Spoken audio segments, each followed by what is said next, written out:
இந்த காலை ஆராதனைக்கு அன்புடன் வரவேற்கிறேன். A question for you all before we get into the sermon. What according to you is end times?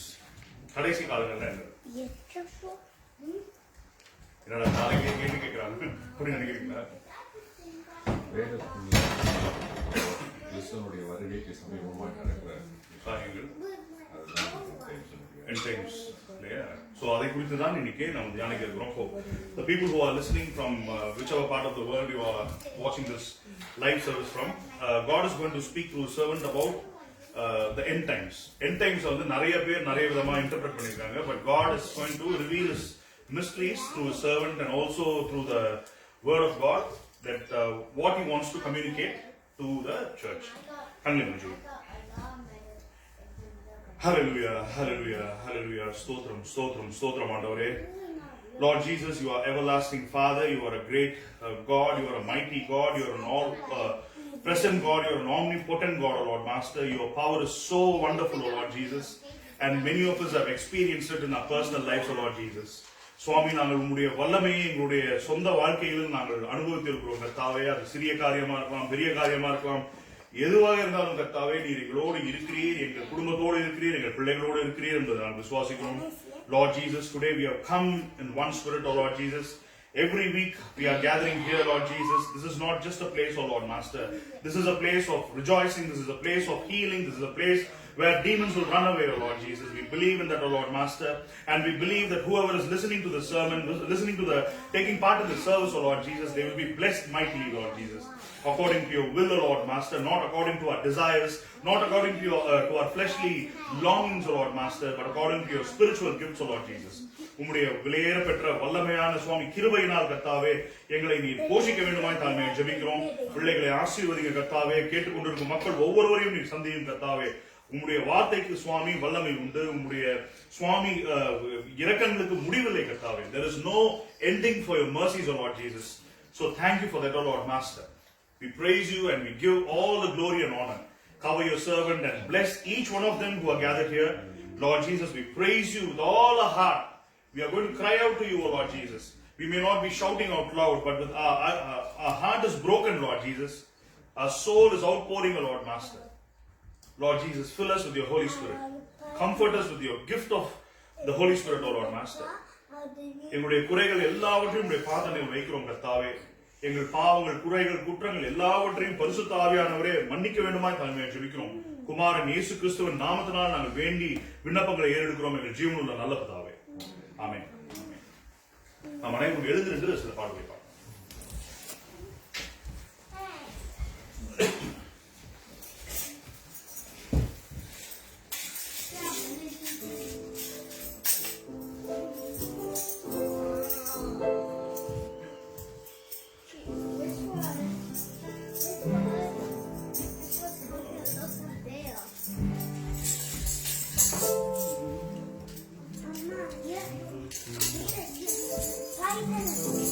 Yeah.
நாளும் உமக்கு ஸ்தோத்திரம், உமக்கு நன்றி.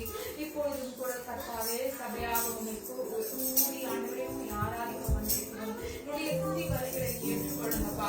அது சுகந்த வாசனையா உங்களுடைய சமூகத்தின் முன்பாக இருக்கிறாங்க கர்த்தாவே. ஆண்டவரே இனிமே எங்களோடு கூட இடைப்படுவீராக. உம்முடைய ஆராதனை கர்த்தாவே, உம்முடைய கிருபைகளை நாங்கள் பெற்றுக்கொள்வோம் கர்த்தாவே. நீர் எங்களோடு கூட பேசும் அப்பா.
நன்மையானவைகள் சுவாமி.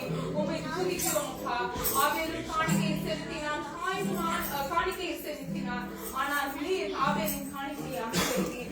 அதே போல ஆண்டவரே உலகின் ஆழத்திலிருந்து சுவாமி உங்களுடைய துதியாகிய காணிக்கையை உங்களுக்கு செலுத்த உதவி செய்யுங்கப்பா.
ஆண்டவரே நெருக்கத்தின் நேரத்தில் நாங்கள் வந்திருந்தாலும் சரி, இந்த சூழ்நிலையில் ஆண்டவரே நாங்கள் இங்கு நின்று கொண்டிருந்தாலும் சரி, ஆண்டவருடைய வாக்கியால் எங்களுக்கு ஓடி தருங்க, எங்களை வழி நடத்துங்கப்பா. இயேசுவின் மூலம் ஜெபம் செய்யுங்க, நல்ல பிதாவே. ஆமென்.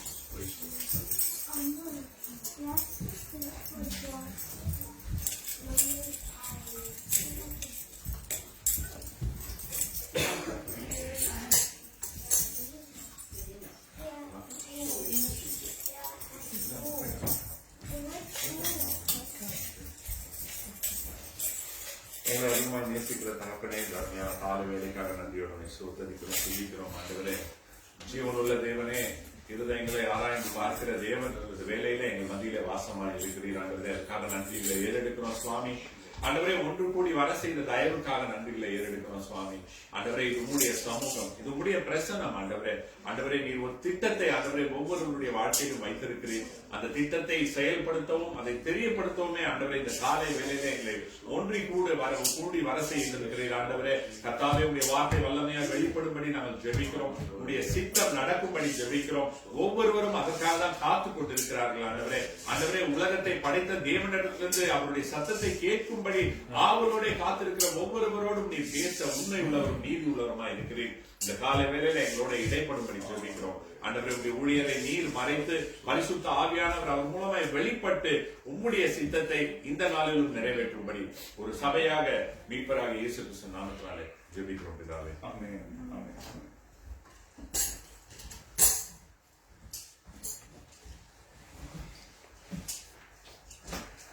யாராவது இயேசுவின் நாமத்துக்கு மகிமை உண்டாக டெஸ்டிமனிஸ் இருக்கா? ஏதாவது சொல்லணுமா? Children, you have anything to say or sing to praise God? You can come in front.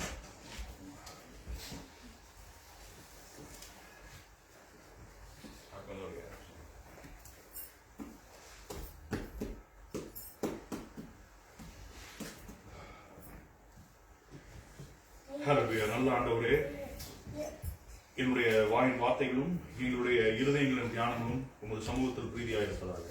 Amen. May the words of my mouth and the meditations of our hearts be acceptable to you alone. Amen. நான் முன்னாடியே கேட்டதை போல, we all know we are in a crucial time in history. இல்ல சொல்லிக்கிட்டே இருப்போம். நிறைய பேர் எனக்கு சின்ன வயசுல என்ன ஒரு யோசனை வரும்னா, முடிவு வருதுன்னு இந்த எண்ட் டைம்ஸ்ல சொல்லிட்டே இருக்காங்க. என்ன ஆண்டவரே எப்போவும் சொல்லிட்டு இருக்காங்களே, like for thousands of years people are talking about end times. தோ இன்னைக்கு வரேன், தோ நாளைக்கு வரேன், தோ திருடனை போல வருவேன், I will come like a thief, இப்படிலாம் சொல்றாங்களே, நீங்க வர மாட்டேங்கிறீங்களே. So is this something which is spiritual? அப்படின்னு எனக்கு ஒரு கேள்வி சின்ன வயசுல. என்ன கேள்வினா, இது வந்து நிஜமாவே நடக்குமா? பிசிக்கலா இது சாத்தியமா? இல்ல இது வந்து இட் இஸ் a மெட்டபோரா? நாம இறந்து போயிருவோம், நாம பரலோகத்துக்குள்ள போவோம், ஆண்டவருடைய வருகை நம்மள ஆத்மாவை எடுத்துப்பார் அப்படின்றது ஒரு குழப்பமான காரியமாய் எனக்கு சிறுவன் எனக்கு நினைவு தெரிஞ்ச நாள்ல இருந்து இது இருந்துகிட்டே இருக்கு. What will happen? வை நம்ம முடிவு பரியந்தம் நான் உங்களோட இருக்கேன்னு சொல்றீங்க, ஆனா நீங்க வருவேன்றீங்க. ஆனா வரதுக்கு பல வருஷங்களா தீர்க்கதரிசிகள் சொல்லிட்டே இருக்காங்க. டேனியல் சொல்றாரு, ஆமோஸ் சொல்றாரு, இல்ல ஆகாய் தீர்க்கதரிசி சொல்றாரு, ஐசாயா சொல்றாரு, புதிய ஏற்பாடுல பவுல் சொல்றாரு, எல்லாருமே இல்ல, they are all longing for the end times to come and they all say it is near. வரப்போகுது, ரொம்ப நாள் காத்துட்டு இருங்கன்னு சொல்லல, இப்பவே வருது அப்படின்றாங்க. ஏன் வரல அப்படின்னு சொல்லுங்க, ஏன் வரல?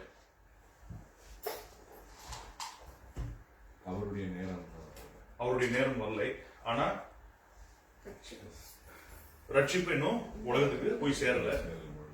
So நிறைய வேத வாக்கியங்கள், there are many verses in the Bible, many chapters, many dedicated episodes which is written in the Bible about end times. ஒரு இடத்துல மாத்திரம் இல்ல, பைபிளை திருப்பினீங்கன்னா ஒரு 100 இடத்துல ஆண்டவருடைய வருகையை பத்தி சொல்லிக்கிட்டே இருக்குது.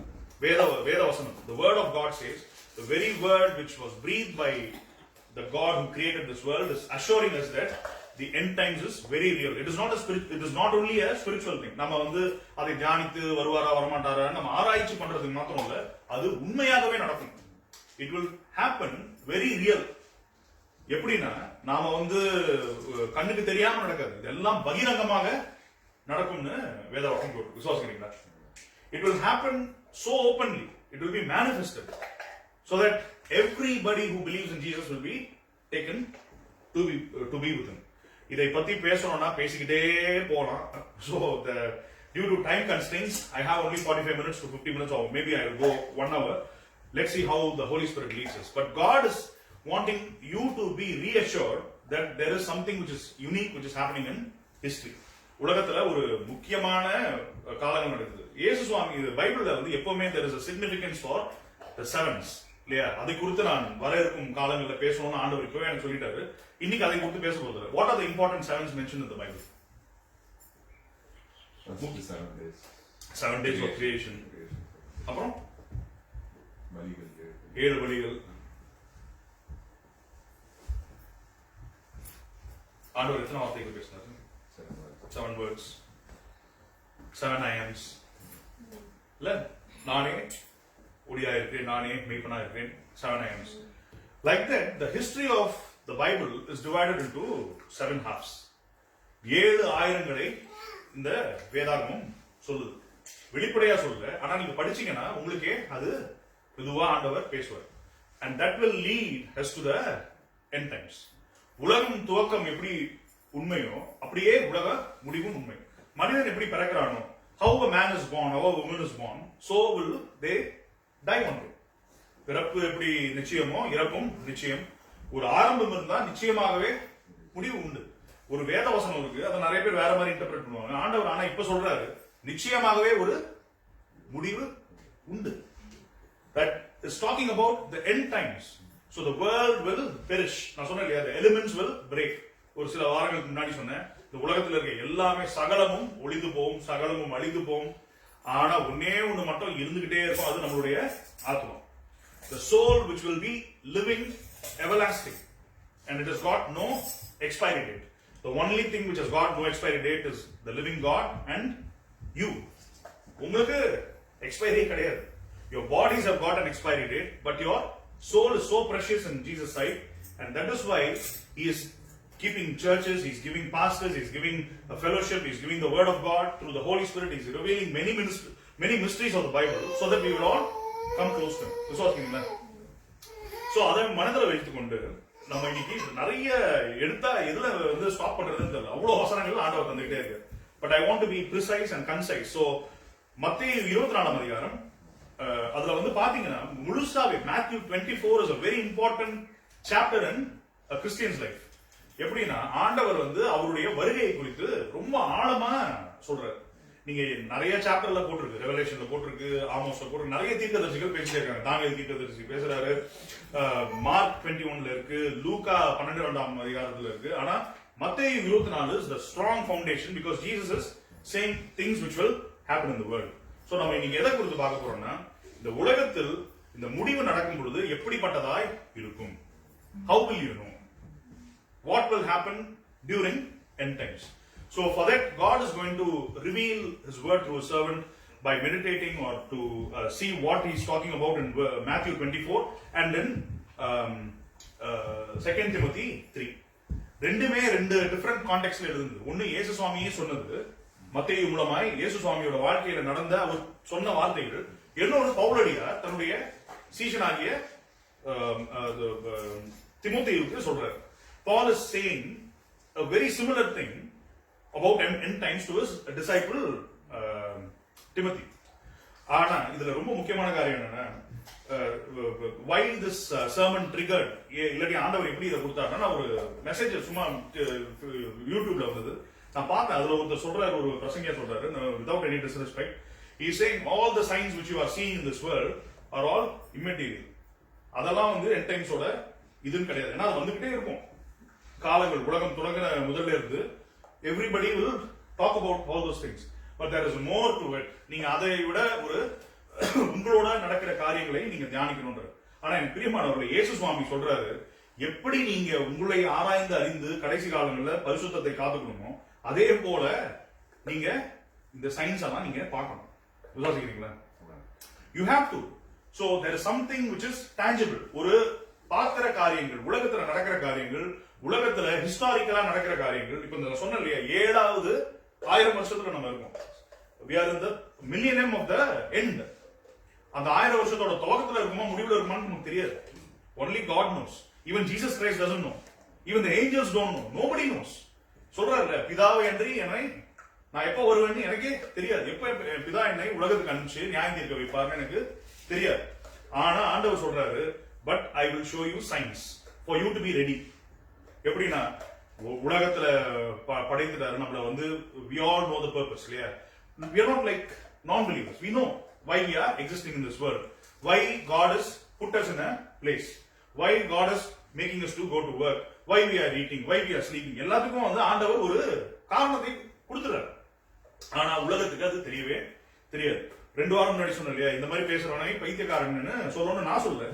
The word of God says a preacher who comes and preaches all these things will be seen as a madman, foolish.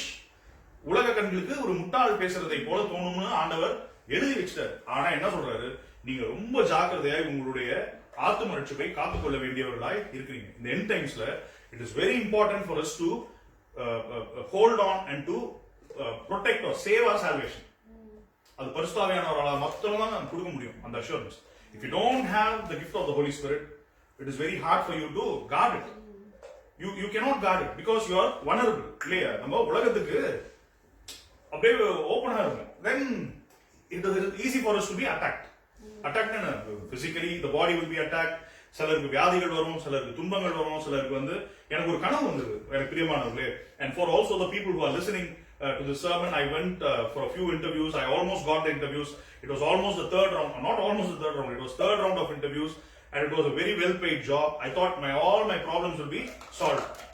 Thursday அன்னைக்கு இப்ப போட்டிருக்க இதே ஷர்ட் போட்டுட்டு தான் நான் போயிட்டு வந்தேன். I went and picked my daughters. I was so confident. But that night I got a message saying you're not selected.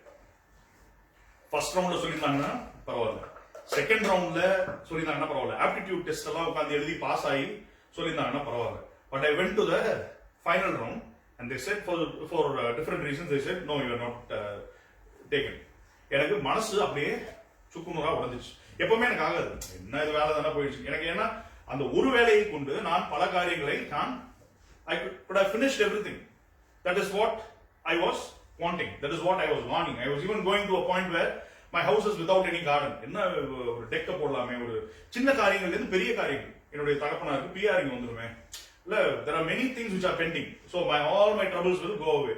Because Satan has put us in a position where we are struggling to deal with our daily needs. அப்படி ஒரு காரியங்களை போட்டுருக்கான். ஆண்டவர் sustain பண்ணிக்கிட்டே போயிட்டு இருக்காரு. But God was constantly saying you need to pray. ஆனா என்னால அந்த ஒரு வாரம் ஜெபம் பண்ணவே முடியல. ஏன்னா என்ன ஆயிடுச்சுன்னா, I was taken over by the world. I already thought I knew the end. எனக்கு முடிவு தெரிஞ்சிருச்சு, எனக்கு தான் கிடைச்சிருச்சு, எனக்கு கொடுக்காம வேற யாருக்கு கொடுப்பாங்கன்னு யாரோ ஒருத்தவங்க சொல்லிட்டாங்க வேற. So that thing infiltrated my mind and it said no, you have already got it. நான் வந்து வேதத்தை படிக்கிறவன், நான் ஜெபம் பண்றவன், நான் பிரசங்கியா, நான் ஒரு ஊழியக்காரன், ஒரு சர்ச் நடத்துவேன். எனக்கே பிசாசு என்ன பண்ணிட்டான், மனசுக்குள்ள போயிட்டான். He's gone inside and he's told me that you have already got the job. Why should you pray? It was a battle. எனக்கே தெரியுது ஜெபம் பண்ணணும்னு தெரியுது, நான் ஜெபம் பண்ண மாட்டேங்கிறேன். ஏன்னா முடிவை நான் தெரிஞ்சுட்டேன்னு நினைக்கிறேன். ஆனா எனக்கு பிரியமானவர்களே, ஆண்டவர் நீங்க சொல்றாரு முடிவு உனக்கு தெரியவே தெரியாது. You will only see glimpses of the end times, but you need to be ready. You need to be ready anytime. What if you don't get the job? You should be still the same person how you were before. What if you lose your health? You should be still the same person how you were before. What if you are about to die? You should be still the same person how you were before. பழைய வாழ்க்கை பாவ வாழ்க்கையா இருந்தா அதை விட்டுருங்கன்ற. பழைய வாழ்க்கையை எப்படி கூப்பிடுறாரு, நீ எப்படி ரட்சிப்பை பெற்றுக்கொண்டியோ அந்த நாளை நினைத்து பார். Remember the day when you got the salvation and cling on to that. Amen. அதை சொன்னாரு. எனக்கு I was very dejected. I even asked Monica to go out of the room. நான் எப்பவுமே சொல்ல மாட்டேன், வந்து ஏதோ பேச வந்தாங்க நீ வெளியில போயிடுது அப்படின்னா I wanted space. I wanted my own time. எனக்கு அழுகையும் வராது. I will not easily cry, but அந்த நேரத்துல எனக்கு மனசு உடையுது. என்ன ஆண்டவரே, எப்படி நான் ரியாக்ட் பண்றது எனக்கு தெரியல. ஏன்னா எல்லாமே முடிஞ்சிருச்சு, எல்லாமே நீங்க தந்துட்டீங்க. திரும்பவும் நான் போய் I have to come to this level stage for a final interview. I have to wait for 3 more months. திரும்ப முதல்ல இருந்து அப்ளை பண்ணணும், திரும்ப போகணும், திரும்ப வேலையை வாங்கணும். நீங்க என்ன ஆண்டவரே? அப்ப சொன்னாரு, ஆண்டவர் கான்ஸ்டன்டா பேசிக்கிட்டே இருந்தாரு, இப்ப வந்து நான் உங்களுக்கு பதில் சொல்ல மாட்டேன், நீ தூங்கு அப்படின்னாரு. He asked me to sleep. So I went and I lie down, I slept like a baby. ஆனா அன்னைக்கு நைட் எனக்கு கனவு வந்தது. ஏன் சொல்றேன்னா இந்த வசனத்துக்கும் அதுக்கும் சம்பந்தம் இருக்கு. நான் இப்ப பேசுற பிரசங்கத்துக்கும் அந்த கதைக்கும், அது கதை இல்லை, 2 நாள் முன்னாடி, the last Thursday it happened. So in my dream it came as though I was preaching in the sermon here, very place where I'm standing now. I'm preaching, and halfway through the sermon it was going live, like how you people are watching in Facebook. So halfway through the sermon, no words came out of my mouth. வார்த்தைகள் வரல, பேசுறதுக்கு வரல. My mind went blank. I was standing, I was staring, I was sweating. I couldn't preach the gospel in truth. வார்த்தையை ஆண்டவர் எடுத்து போட்டார். நான் போன வாரம் சொன்னேன் இல்லையா, கடைசி காலங்களில் வசன பஞ்சம், there will be scarcity for the word of God. அதே ஆண்டவர் எனக்கு அந்த கனவின் மூலமா நினைவு கூர்ந்து சொல்றாரு, நீ எப்படி இந்த சின்ன காரியம், இது வந்து உலகம்னா ஒரு பெரிய பாவத்தை அதெல்லாம் செய்யணும் இல்ல, how you let Satan penetrate your mind and you left the focus what I've called you for. நீ ஒரு சபையை நடத்துற, உனக்கு வார்த்தை போய் ஒரு 4 பேருக்கு ஆறுதலா இருக்கு, ஹீலிங் நடக்குது, போய் விசுவாசிகள் ரட்சிக்கப்படுறாங்க, இதெல்லாம் நீ வந்து பார்த்துட்டு ஆண்டவரே நான் உங்களுடைய வழியில வரேன்றத மறந்துட்டு நீ என்ன பண்ற, போய் திரும்பவும் அந்த வேலை கிடைக்கலையே நீ கஷ்டப்படுறியா, உன்னுடைய வாயின் வார்த்தைகளை நான் எடுத்து போட்டுருவேன், I will take the anointing from you அப்படின்னு ஆண்டவர் அந்த கனவுல சொல்லிட்டு ஏந்திரிச்சு பாக்குறேன். அப்படி திகில், I had to take my wife to a doctor's place. So நாங்க கார்ல ஃப்ரைடே கிளம்பி போயிட்டே இருக்கோம். அப்போ ஆண்டவர் ஒரு வாக்குத்தத்தத்தை கொடுத்தார். He said, I told my wife that I'm going to meet a person in the hospital and I'm going to preach the gospel to that person. I don't know what. God has already told me that you will go. I was going for treatment on Friday. 2 நாள் முன்னாடி ஆண்டவர் சொல்றாரு, நீ அங்க போய் ஒரு ஊழியத்தை உனக்கு வைத்திருக்க. I've kept a ministry for you in that hospital.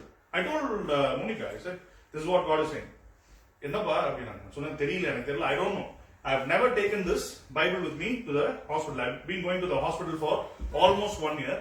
ஆனா அங்க வந்து மோனிகாவோட பைபிளை எடுத்து படிப்பேன், இல்லாட்டி மொபைல்லேயே பைபிள் படிப்பேன். But I did not know. Not even this thought came when I took the Bible. எடுத்து அந்த சாப்பாட்டு பையில உள்ள போட்டேன். நான் வந்து தாக்க போனேன். அப்புறம் I was there till 1 o'clock in that place where Monica was getting treated. அப்புறம் அந்த இடத்துல இருந்து நான் சொன்னேன், எனக்கு give me 1 hour. I'll go read the Bible, I'll pray and I'll come back. ஏன்னா அங்க வந்து எல்லாம் கூட்டமா இருந்தது, அண்ட் ஆல்சோ அங்க கம்ஃபர்டபுளா இல்ல சேர். நான் சொன்னேன், நான் போய் நான் ஒரு இடத்துல அந்த ஐசியூ இருக்கும், அந்த இடத்துல வந்து நான் உட்காந்து I will read the Bible, I will meditate. அங்க சோஃபா இருக்கும், குஷன் இருக்கும், கம்ஃபர்டபுளா நான் படிச்சுட்டு நான் வரேன் அப்படின்னு. சரி, ஓகே, டேக் யூர் டைம், வந்து நான் சாப்பாடு தரேன். So I went, I was taking the Bible. I still remember I was walking on the corridor with my Bible in hand. ஒரு லாங் வாக், ரொம்ப தூரம் வந்து போய் அப்படி உள்ள போறேன். There was someone who was speaking in Tamil. ஒருத்தவங்க தமிழ்ல போன்ல பேசிட்டு இருந்தாங்க. நான் ஒன்றும் பண்ணல, பைபிள் வச்சுட்டு I went to the restroom, I came back and that person knew me. They said, அண்ணா எப்படி இருக்கீங்க, இங்க ஊழியத்துக்காக வந்திருக்கீங்களா, have you come here for hospital ministry? இல்ல, நான் ஊழியத்துக்கு வரல, I have taken my wife to be treated அப்படின்னு சொன்னேன். அவங்க சொன்னாங்க, அப்படியா, என்ன ஆச்சு? சொன்னேன், இந்த மாதிரி அவங்களுக்கு தெரியும் போல, நான் கேள்விப்பட்டிருக்கேன் அப்படின்னு சொல்லிட்டு, ஓகே, நாங்களும் எல்லாம் ஜாம் பண்ணிட்டு இருக்கோம், ஒன்றும் ஆகாதுன்னாங்க. நான் சொன்னேன், இந்த ஐசியூல தான் we were there for 4 days. நீங்க என்ன பண்ணீங்க, நீங்க நர்ஸான்னு கேட்டேன். எனக்கு தெரியாது, அவங்கள எனக்கு ரொம்ப பழக்கம் இல்லை. இல்ல, நான் இந்த ரிசப்ஷன்ல தான் இருக்கேன், அந்த ஐசியூ ரிசப்ஷன்ல தான் நான் இருக்கேன், எனக்கு தெரியாது நீங்க இங்க எத்தனை தான் இருந்தீங்க. நான் சொன்னேன், இங்கே தான் நான் தூங்கிலாம் இருக்கேன், இங்கே தான் நான் உட்காந்து ஜாம் பண்ணியிருக்கேன், இன்னைக்கு என்னன்னு தெரியல, நான் பைபிள் எடுத்துட்டு வந்ததே எனக்கு first time I come to read. அப்போ அவங்க சில காரியங்கள் அவங்களுடைய வாழ்க்கையில வேற ஒண்ணுமே கேட்கல சொல்லிட்டு, she was heartbroken. She said, அண்ணா எனக்கு I need healing, எனக்கு பெரிய பிரச்சனை இருக்கு, ஜாம் பண்றீங்களா, பைபிள் படிக்கும். I spoke to her for 1.5 hours. 2:30 மணி, 1 மணிக்கு போனேன், வேற எதுவுமே இல்லை. 1:30 மணி வரைக்கும் நான் அவங்களோட உட்காந்து பேசிட்டு இருந்தேன், வசனத்தை பேசணும், தியானிச்சோம், பைபிள் மெடிடேட் பண்ணோம்.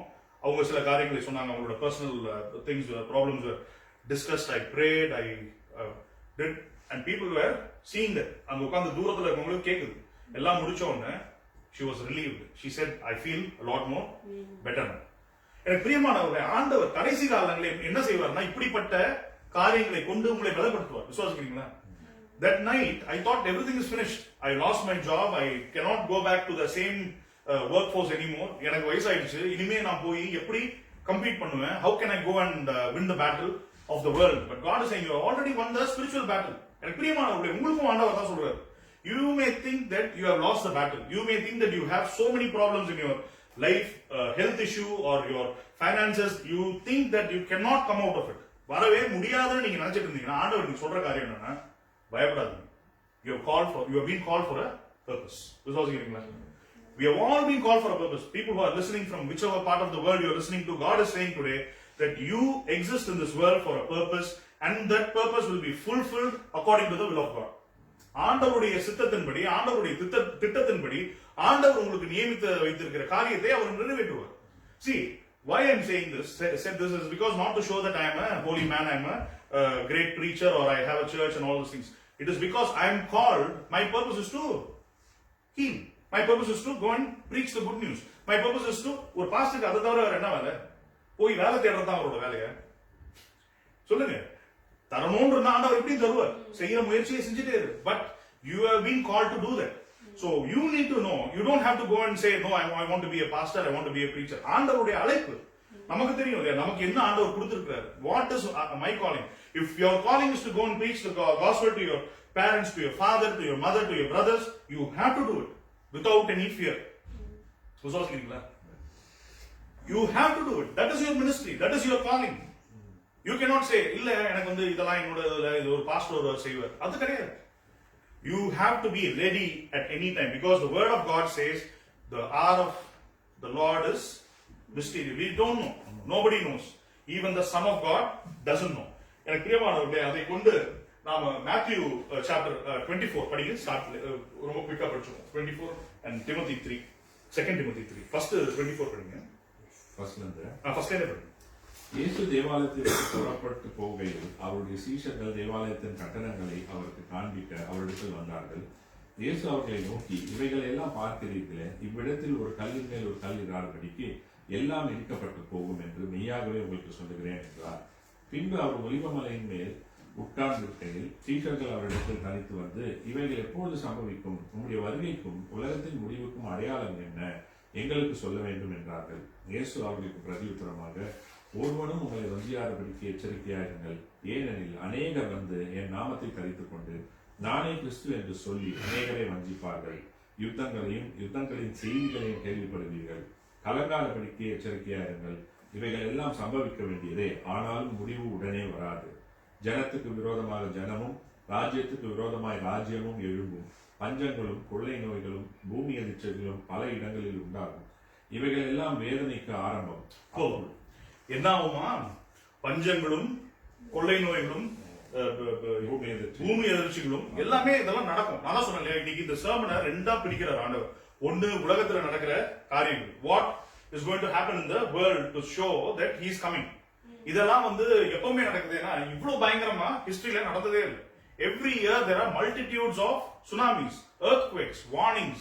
People are dying of disease, and many things are happening to confirm that this is the beginning of the end times. Also, பிரசவ வேதனையின் துவக்கமா.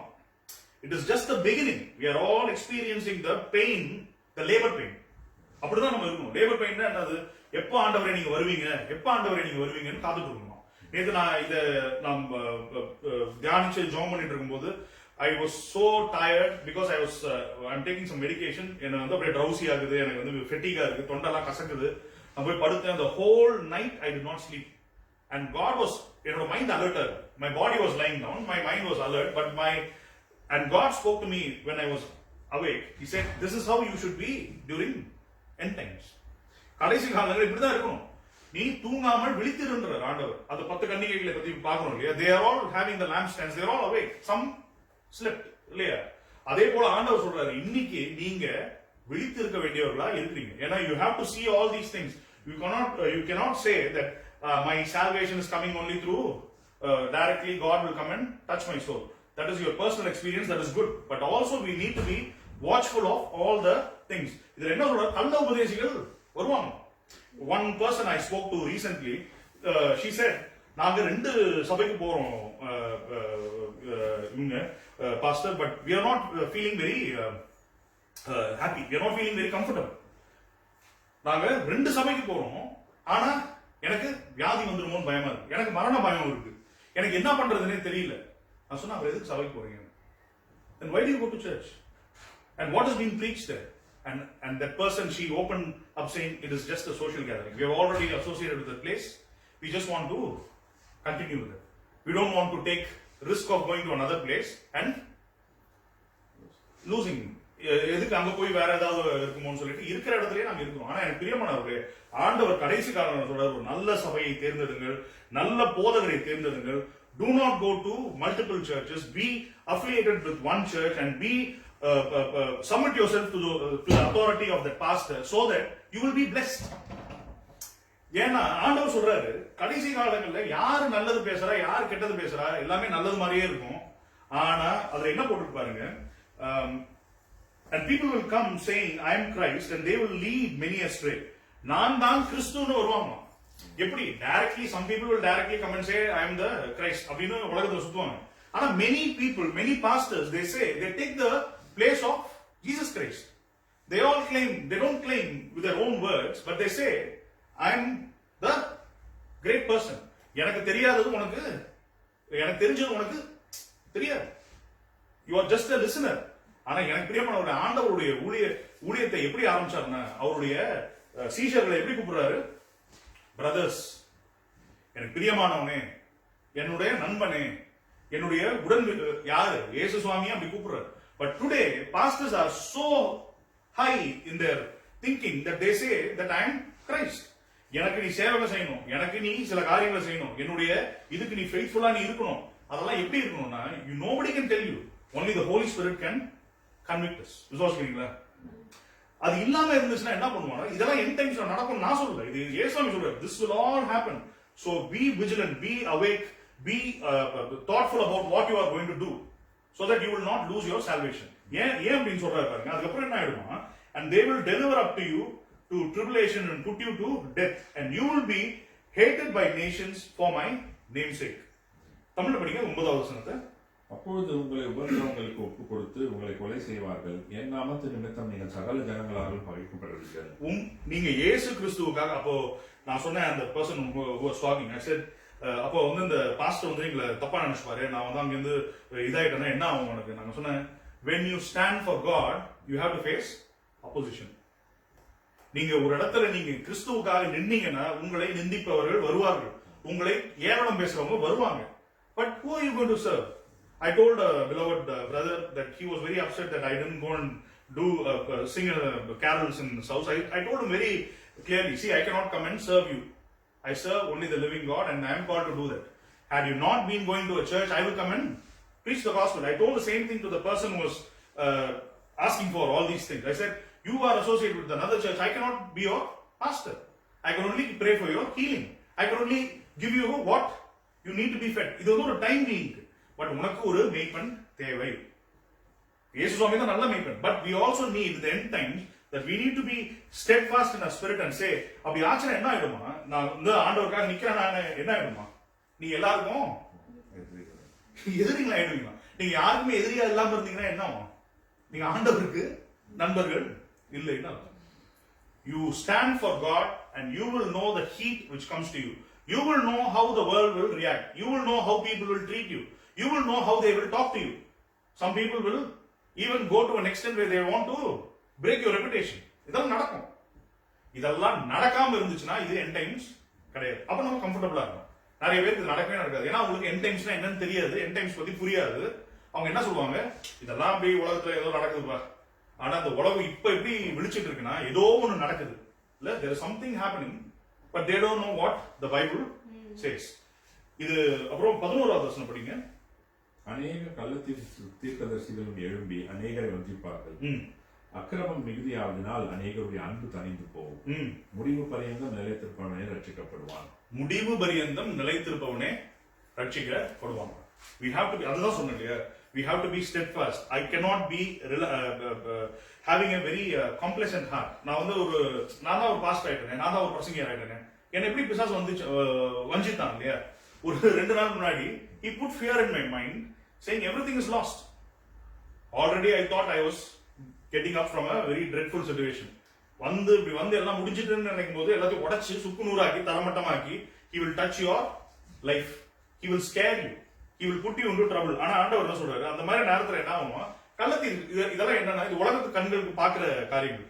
அதுக்கப்புறமா நம்ம என்ன பார்க்க போறோம்னா இந்த திமோத்தியில வேற ஒரு ஆங்கிள் வந்து ஆண்டவர் காட்டுறது. It's another dimension. So this is one dimension of what we see, and the other or second or third dimension is going to be what we will see in a different context. அப்ப ஆண்டவர் என்ன சொல்றாரு பாருங்க, and gospel of the kingdom will be proclaimed throughout the world as a testimony to all nations, then the end times will come. தமிழ்ல எப்படி போட்டுருக்கு? ராஜ்யத்தினுடைய இந்த சுவிசேஷம் உலகம் எங்கும் உள்ள சகல ஜாதிகளுக்கும் சாட்சியாக பிரசங்கிக்கப்படும், அப்பொழுது முடிவு வரும். எல்லாருக்கும் சாட்சியாக இந்த உலகத்துல போய் பிரசங்கிக்கப்படும். எனக்கு தெரிஞ்ச ஒரு நண்பருக்கு பல வருஷங்களா சுவிசேஷத்தை நான் போய் சுவிசேஷத்தெல்லாம் சொல்லல. He's a friend. I kept talking about the goodness of God. ஆண்டவர் எப்படிப்பட்டவர், சும்மா பேசும்போது 5 minute conversation அவ்வளவுதான்.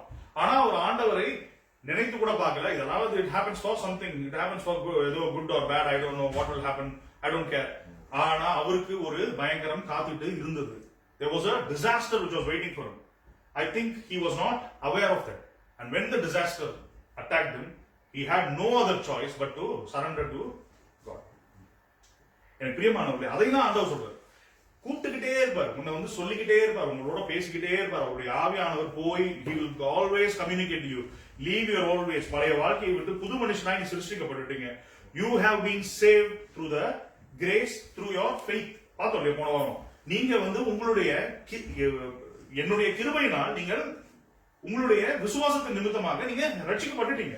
ஆனா டோன்ட் லூஸ் இட் என்ற one saved is not saved for ever. ஒரு தடவை ஆண்டவர் தொட்டுட்டாருன்னா நமக்கு போதும். That is why we sing a songல touch my life, touch my life, touch my life one more time. என்னவா every day we need to receive his touch. How will we receive his touch? By meditating the word of God. அப்ப என்ன ஆகுமா, உலகம் எங்கும் the world, the பாருங்க, என்னுடைய நண்பர் சொன்ன இல்லையா, கேட்க மாட்டேன் அவருக்கு சொல்லியாச்சு, gospel has been preached and it took a situation for him to receive Jesus Christ. So அதே மாதிரி like in the modern days we all know, and it is a physical thing that YouTube and Facebook and all those social media is spreading the gospel so rapidly. எல்லாம் பயங்கரமா வேகமா போய் எல்லாரையும் போய் சொல்லிக்கிட்டே இருக்கு. அவ்வளவுதான். என்ன till the last man in this world receives the gospel, he will not come. அப்படி நடந்துருச்சுன்னா என்னவா, அவருடைய வருகை நடந்துரும்ன்ற விசுவாசிக்கிறீங்களா? அதுதான் வந்து ஒரு angle. This is the first angle. As I said, I can talk about this thing for many weeks, but ஆண்டவர் இன்னைக்கு ரொம்ப கன்சைஸா குயிக்கா சொல்லுன்றாரு. இதை மனசுல நம்ம வச்சுக்கணும். So don't be deceived by what is being told to you. Be always vigilant in your spirit, vigilant in your eyes. எதை பார்க்கிறீங்களோ, எதெல்லாம் பார்க்கிறீங்களோ, இந்த காரியங்கள் நடக்குதா? ஆமா ஆண்டவரே நீங்க வரீங்கன்றது எனக்கு தெரியும். நான் பழைய வாழ்க்கைக்கு போக மாட்டேன். என்னுடைய வேலை என்ன, நான் போய் உலகத்துல முடிந்த வரைக்கும் சத்தியத்தை சொல்லணும். போய் வெளியில போய் சொல்றது ஈஸி, வீட்டுக்குள்ள இருக்கிறவங்களுக்கு சொல்றது ரொம்ப கஷ்டம். So we have to do that. We have to take an effort to not to forcefully do it. God will put you in a situation. போய் சொல்லுவார். சொல்லும் போது நாம பயப்படாம சொல்ல வேண்டியவர்களா இருக்கணும். அதுக்கப்புறம் பாருங்க, no one knows the hour. 38ஆம் வசனத்துல அப்படியே போட்டிருக்காரு. For those for as in those days before the floods they were eating and drinking, marrying and giving in marriage until the day when Noah entered the ark, and they were unaware until the flood came and swept them away. So no one will be the coming of the Son of Man. படிங்க 38. இப்படி எனில் ஜலப்பிரவாகத்திற்கு முன்னான காலத்திலே நோவா பேழைக்குள் பிரவேசிக்கும் நாள் வரைக்கும் ஜனங்கள் புசித்தும் குடித்தும் பெண் கொண்டும் கொடுத்தும் ஜலப்பிரளயம் வந்து அனைவரையும் வாரிக்கொண்டு போகும் மட்டும் உணராதிருந்தார்கள். அப்படியே மனுஷகுமாரன் வரும் காலத்திலும் நடக்கும். எப்படியா, நோவாவுடைய காலத்துல முதல் ஒரு காரியம் நடக்குது இல்ல, the world was destroyed. உலகத்தை ஆண்டவர் அழிச்சிட்டார். அப்ப என்ன ஆகுது பாருங்க, என்ன பண்ணிட்டு இருந்தாங்கன்னா ஜனங்க இப்ப எப்படி இருக்கிறாங்களோ அந்த டைம்ல என்ன பண்ணாங்க, பெண் கொடுத்தும் பெண் எடுத்தும் குடித்தும் புசித்தும் அப்படின்னா என்ன, கவலை இல்லாம வாழ்ந்துட்டு இருந்தாங்க. They didn't have anything to worry about. I don't care. இப்ப நீங்க பாத்தீங்கன்னா உலகத்துல சொல்லுவேன், when you stand for Christ, when you are in the realm of Jesus Christ, problems will come. நிறைய பேர் சொல்லுவாங்க உனக்கு பிரச்சனையே வராது, இயேசுவண்டை வா, உனக்கு எல்லாமே நன்மையா தான் வரும். The more you come close to Jesus, the attacks will be more, your troubles will be more, your physical health will be disturbed, your mental peace will be disturbed. இன்னைக்கு நான் வரும்போது நான் எப்படி இருக்குன்னா எனக்கு தூக்கம் வருது. I cannot, because last night full நான் தூங்கல இல்லையா, பார்த்தா physically I am feeling tired, but God is so graceful that he is gracious that he has given the gift of the Holy Spirit. நான் இங்க பேசுறது என்னது? அவருடைய பரிசுத்த ஆவியானவருடைய கிருபை.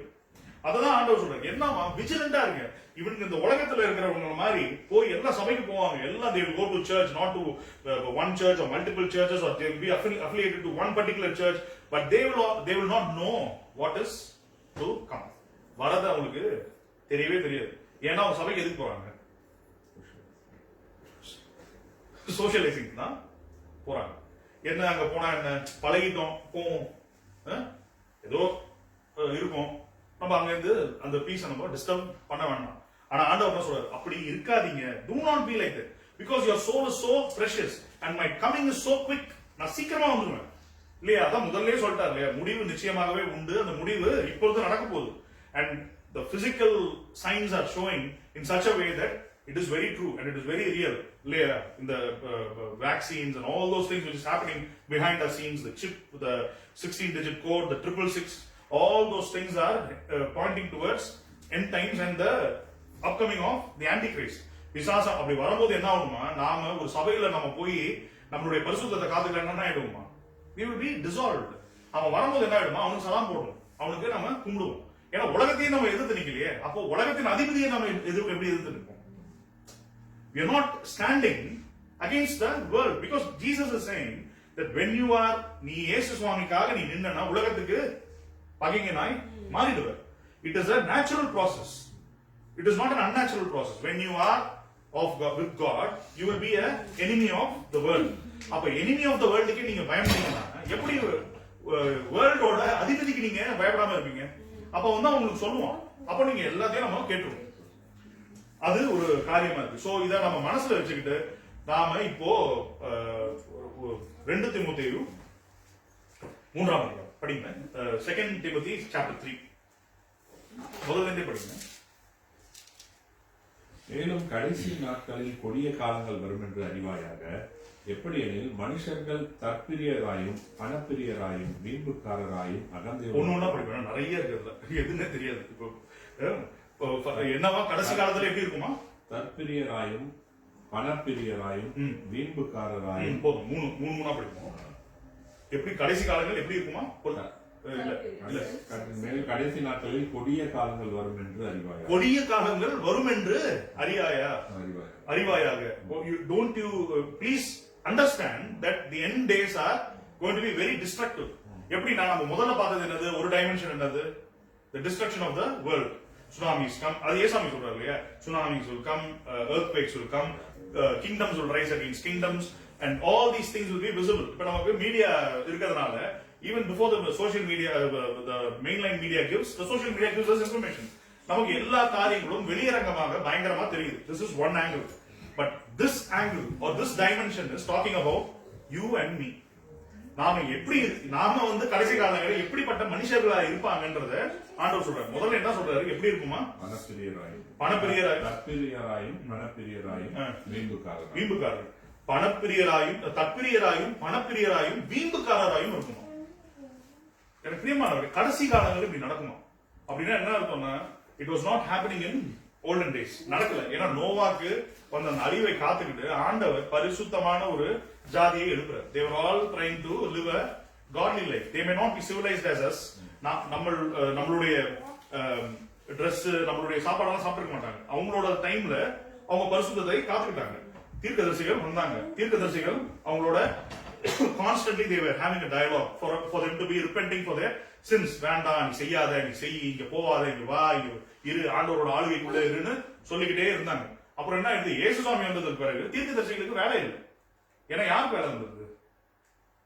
பரிசுத்த ஆவியானவருக்கு. ஆவியானவர் ஊற்றப்பட்டார். The Holy Spirit has been outpoured in your life and in my life and in your son's life. சில்ட்ரனுக்கும் வந்து பரிசுத்த ஆவியானவர் கிஃப்ட் கொடுத்துருவாங்க. அப்போ தீர்க்கதரிசிகளுக்கு தேவை கிடையாது. You don't need, but there will be prophets. There will be, ஏன்னா 5 விதமான ஊழியர்கள் சொல்றாங்க இல்லையா, போதகர்கள், என்ன மாதிரி pastors, there will be preachers, there will be apostles, there will be evangelists and there will be prophets. இதுதான் ஒரு சபை. இப்படி இல்லாத சபை, நான் சொல்றேன், இந்த சபை இப்படியே ஒரு 10 வருஷம் போயிடுச்சுன்னா இது சபை கிடையாது. This is just another ஒரு gathering. உண்மையா சொல்றேன், if this church is operating like this, if there are no leaders who are emerging, who don't take the leadership role. When I say leadership role, உடனே committee போட்டு உட்கார்ந்து அந்த காரியங்கள் இல்ல. இயேசு சுவாமியுடைய சபை எப்படி இருக்குமா? You need to have a pastor who will be preaching the word of God, and you will be having apostles who will go out and do the apostolic ministry, who will go and do the evangelism. When I talk about evangelism, you will be going and healing people. இவாஞ்சலிசம்னா என்னது? நொறுங்குண்டவர்கள் ஆண்டவரை தெரியாதவர்கள் எப்படி தெரிஞ்சுப்பாங்க? ஆண்டவர் ஒரு பயங்கரமான ஆண்டவர் அடிச்சு கொலை பண்ணிட்டு சொன்னாராகும். You will be going and preaching the goodness of God. Evangelist. That is why evangelists will go and preach what is the goodness of God. நிறைய ஊழியக்காரங்க பாத்தீங்கன்னா நம்ம நிறைய பேர் கன்ஃபியூஸ் ஆகும். ஏன் இவங்கெல்லாம் வந்து நல்லதுன்னு பேசுறாங்க, இவரு ஒரு பக்கம் பார்த்தா பயங்கரம் என் டைம்ஸ் பேசுறாரு. There is so much good things and ரொம்ப பயங்கரமா நம்ம பயந்துட்டே இருக்கோம். ஆனா ஒவ்வொருத்தருக்கும் ஒரு ஊழியத்தை ஆண்டவர் தந்திருக்காரு. இப்ப சில சர்ச் போனீங்கன்னா வெறும் ஆசீர்வாதத்தை பத்தியே பேசுவாங்க. அப்படிப்பட்ட சபைகள் தேவை. ஏன்னா இப்போ இந்த மாதிரி சபைக்கு யாராவது வந்துட்டாங்க வச்சுக்கோங்க, கால் எடுத்து வச்சோம் ஓடிடுவாங்க இல்லையா? Because the word is so hot, it is heat is there இல்லையா? நான் வந்து தாழ்த்தி சொல்றேன். ஏன்னா அப்படிப்பட்ட சபை ஏன் போக மாட்டாங்கன்னா உங்களுக்கு புது விசுவாசிகளா இருப்பாங்க. They would have just known about Jesus. For them, what is more important? For them, the love of God is more important. Here, I'm not talking the wrath of God. I'm also talking the love of God, but it is a bit deeper. So, அவங்களுக்கு என்ன வேணும்? மேலான superficial காரியம். ஆண்டவரை பத்தி தெரியணும்னு சொல்லி என்ன பண்ணுவாங்க? ஆண்டவர் நல்லவர், ஆண்டவர் அன்பானவர், ஆண்டவர் உங்களுக்கு வியாதிகளை குணமாக்குவார். அதெல்லாம் உண்மை. அவங்க போய் சொல்லல. They are also inspired by the Holy Spirit. They are also doing the ministry according to what God has given. Nobody is cheating the word of God. ஆனா சொல்றாரு, ஆண்டவர் சொல்றாரு, கள்ள தீர்க்கதரிசிகளுக்கு உங்களுக்கு ஜாக்கிரதையா இரு. சிலர் பயங்கரமா கண்டிச்சு பேசுவாங்க, ஆனா அவங்களே கள்ள தீர்க்கதரிசியா தான் இருப்பாங்க. சிலர் ரொம்ப அன்பா பேசுவாங்க, அவங்களும் பாத்தீங்கன்னா சில வேலைகள். அதுதான் சொல்றேன், we have to be very vigilant. ஆனா அப்படிப்பட்ட ஊழியங்களும் உலகத்துக்கு தேவை. ஒரு நியூட்ரலான ஊழியங்களும் தேவை. ஒரு எக்ஸ்ட்ரீம் ஊழியர்கள் தேவைன்னு என்ன? பரிசுத்த ஆவியானவர் கொடுக்கிறது. We are not choosing. I did not choose to come and speak like this because I did not even prepare. நான் சொல்றேன்ல, நிறைய பேர் என்ன கேள்வி கேட்கலாம். நான் ஒரு மெயின்லைன் சர்ச்ல பேசினா எழுதி வச்சு அதை படின்னு சொல்லுவாங்க. But when you are inspired by the Holy Spirit, you don't go and prepare. நான் sermon preparation பத்திலாம் முன்ன பல காலத்துக்கு முன்னாடி யோசிக்கும் போது every week you have to put 30 hours. Only then a பயங்கரமான sermon will come out. But God has told me very clearly, every day you put half an hour in prayer in your knees and pray and read the word of God. I will fill you. Amen. அததான் ஆண்டவர் சொல்றாரு. கடைசி காலங்கள் என்ன ஆயிடுமா? தற்பிரியராயிருப்பாங்க, அப்புறம் பணப்பிரியராயிருப்பாங்க, அப்புறம் என்ன ஆயிடுமா? வீம்புக்காரங்களா இருப்பாங்க. நான் யார் தெரியுமா? என்னத்த இவெல்லாம் யாரு சே அப்படின்னு பேச, அதுதான் வீம்பு இல்லையா? இவனோட நான் அசோசியேட் போ. யாரா இதெல்லாம் யார் சொல்லுவோம் செய்வாங்க? கிறிஸ்தவர்கள் செய்வாங்க. For the world, we don't care about what they are doing. Because நமக்கு எதுக்கு இல்ல, உலகத்தை பத்தி நமக்கு எதுக்கு தெரிஞ்சு என்ன பண்ண போறோம்? அவன் இப்படி இருக்கான் அப்படி இருக்கான். நமக்கு கிறிஸ்தவர்களை பத்தி தான் இங்க சொல்றாரு. அப்புறம் என்ன ஆயிடுமா? They will be proud, arrogant, abusive and disobedient. அகந்தை உள்ளவர்களாயும் தூஷிக்கிறவர்களாயும் தாய் தகப்பன்மாருக்கு கீழ்ப்படியாதவர்களாயும். அகந்தை உள்ளவர்கள், தூஷிக்கிறவர்கள், அபியூசிவ் வேர்ட்ஸ் வந்து அபியூசிவா இருக்குமா? நல்லா நான் சொல்றேன்ல, பேசிக்கிட்டே இருப்பாங்க. டக்குன்னு ஒரு இது அவன் இப்படின்னு ஒரு ரெப்புடேஷனை கெடுத்து விட்டுருவாங்க. என்னமா இதெல்லாம் வந்து கடைசி காலங்களுடைய ஒரு சைன். எனக்கு பிரியமானவர்களே, ரொம்ப நம்ம ஜாக்கிரதையா இருக்கும். அந்த வாய் தான் அப்பதான் பேசியிருக்கோம், அதே வாய் போய் ஒருத்தரை பத்தி ரெப்புடேஷனை கெடுக்கும். அப்படிப்பட்ட இடத்துல என்ன நீங்க பண்ணணும், நான் என்ன பண்ணணும் ஆண்டவர் சொல்லுவாரு. அப்புறம் என்ன, ஆண்டவருக்கு பெற்றோருக்கு கீழ்ப்படியாம இருப்பாங்க. இது ரொம்ப பயங்கரம். பெற்றோர்கள் நம்மளை வளர்த்து ஆளாக்கி பெரியவங்களாக்கி ஒரு பெரிய நல்ல இடத்துல இருக்கணும்னா எல்லா தாய் தாக்கத்தவங்களும் ஆசைப்படுவாங்க. But we would have broken their heart very badly.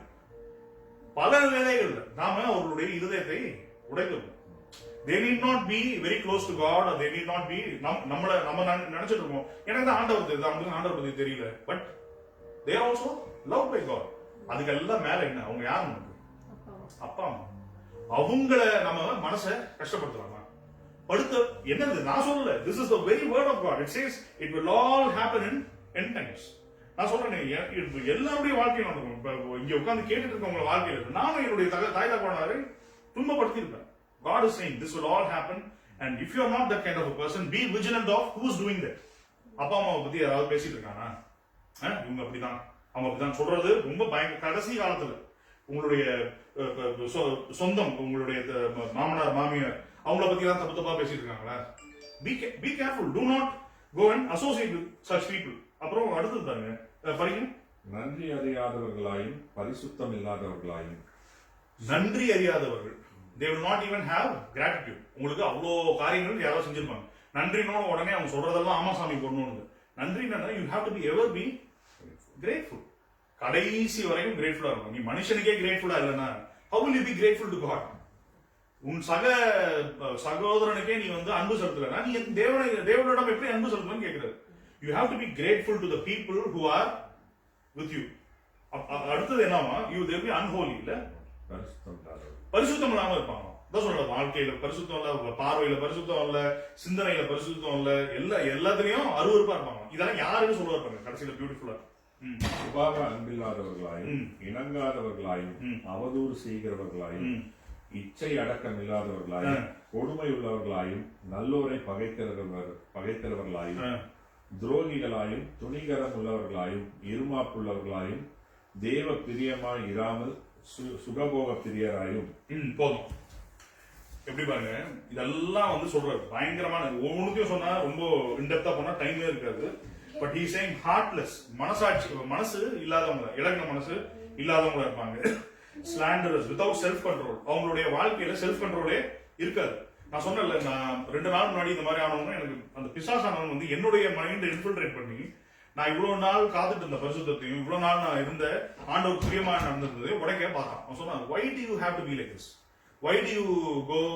நீ போய் எல்லா வேலையை தேடுற, நீ போய் ஒழுக்கமானவனா இருக்க, போய் பிரசங்கம் பண்ற, போய் முடியாதவங்களுக்கு வேலை எல்லாம் செய்யற, ஆனா உனக்கு வேலை கிடைக்க மாட்டேங்குது. நீ என்ன பண்ற? பழையபடி நீ you go backslide. பிசாசானவன் will come and talk. It will happen to ministers. I've told about certain great ministers which I don't want to repeat, but they are also vulnerable. அவங்க எப்ப விழுந்து போவாங்கன்னு யாருக்குமே தெரியாது. பெரிய பெரிய ஊழியக்காரங்க, they go and talk to thousands of people, millions of people will be their followers, but they will fall for a simple sin. அப்படிப்பட்ட காலங்கள் என்ன காலங்களா? கடைசி காலங்கள். அப்புறம் இதுதான் ரொம்ப முக்கியமான காரியம். 5வது வசனம் படிங்க. தேவ பக்தியின் வேஷத்தை தரித்து அதன் பலனை மறுதலிக்கிறவர்களாயும் இருப்பார்கள். ஆமென். This is the very important thing we need to be mindful of. தேவ பக்தியின் வேஷம் தரித்தவர்களாய் இருப்பார்கள். அப்படின்னா யாரு? ரொம்ப பரிசுத்தவான் மாதிரி பேசுவாங்க. ரொம்ப பாஸ்டர், நான் தான் வந்து ஹோலி, எங்க சர்ச் தான் பரிசுத்தம், நீ அங்க போனா உனக்கு பரிசுத்தம் கெட்டு போயிடும், இது வந்து உனக்கு ரட்சிப்பு இந்த கோயிலை தவிர வேற எங்கேயும் கோயில்ல கிடைக்காது, நான் என்ன பார்த்து நீ ஃபாலோ பண்ணு, நான் பாரு எவ்வளவு வார்த்தை வந்து பயங்கரமா வருது. இப்ப நான் அதெல்லாம் சொல்லிட்டு இருந்தேன்னு வச்சுக்கோங்க, தட் இஸ் சோ deceitful, ரொம்ப மாயமானது. ஏன்னா having appearance of the godliness but they deny its power. தமிழ்ல எப்படி போட்டிருக்கு? வல்லமையை அதன் பலனை தேவ பக்தியின் வேஷத்தை தரித்து அதன் பலனை மறுதலிக்கிறவர்களாயும் இருப்பார்கள். தேவ பக்தியின் வேஷத்தை தரித்து அதன் பலன் என்னது? தேவ பக்தியில வர பலன். ஆமென். தேவ பக்தியினால ஒரு பலன் உங்களுக்கு வரும். அதை அவர்கள் என்ன பண்ணுவாங்க? மறுதலிப்பாங்க. They will talk all rubbish. அவன் மிரக்கல் பண்றான், போய்க்காரப்பா, இவன் வந்து ஒரு தீர்க்கதரிசி, இவன் வந்து சும்மா சொல்றான், இவனை காசு வாங்கிட்டு ஊழியம் செய்யறான், அவன் வந்து அங்க ஊழியம் சொல்லி பிச்சை எடுக்கிறான். இதெல்லாம் சொல்லிட்டு என்ன பண்ணுவாங்க? தேவ வேஷம், தேவ பக்தியின் வேஷத்தை தரித்துக் கொண்டிருப்பாங்க. சபையின் போதகர்கள், the pastors who talk about all these things are very dangerous. ஏன்னா என்னவா, இது வேதத்துல இருந்து எடுக்கிற வசனங்கள் என்னவா, நான் தான் ரொம்ப நல்லவன், இவங்க எல்லாம் கெட்டவங்க, இந்த ஊழியம்னா ரொம்ப போய் காசுன்னு கேக்குது. காசு எல்லாம் எப்படி ஊழியம் நடத்த முடியும்? எனக்கு தெரிஞ்ச ஒரு ஊழியக்காரர் சொல்றாரு, இப்படி நான் வந்து இவருக்கு ஒரு சவால் விடுகிறேன், அவருக்கு ஒரு சவால் விடுகிறேன், Facebookல போடுவார்.